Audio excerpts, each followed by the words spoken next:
اللهم صل على محمد وعلى آل محمد كما صليت على إبراهيم وعلى آل إبراهيم إنك حميد مجيد.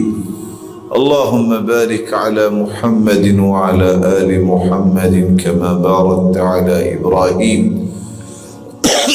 وعلى آل إبراهيم إنك حميد مجيد. ویسے تو سب کو یاد ہے نا. رسول اکرم صلی اللہ علیہ وسلم کا فرمان ہے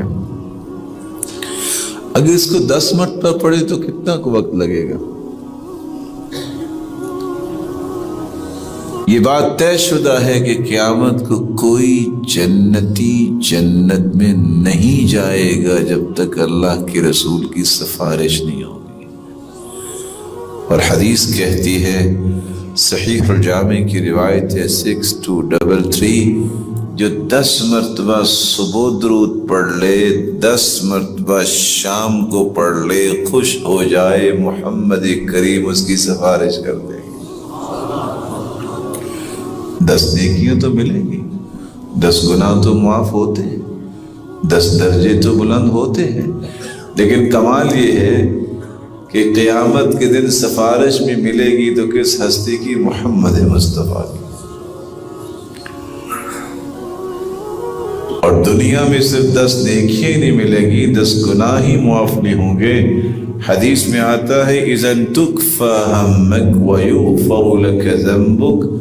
میرے صحابی تم کہتے ہو کتنا درود پڑھو، جتنا بھی پڑھ لو اتنا ہی کافی ہے.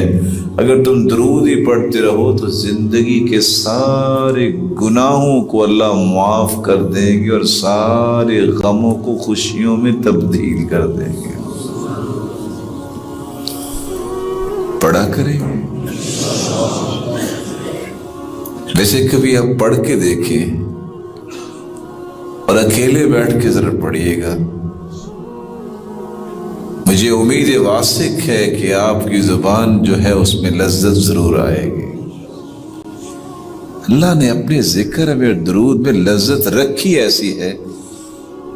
اللہ شاہد ہے کہ انسان اگر اخلاص کے ساتھ ذکر کرے، یوں محسوس ہوتا ہے کہ شاید اس نے کون سی ایسی چیز کھائی ہے جو زندگی میں کبھی نہیں اس نے کھائی.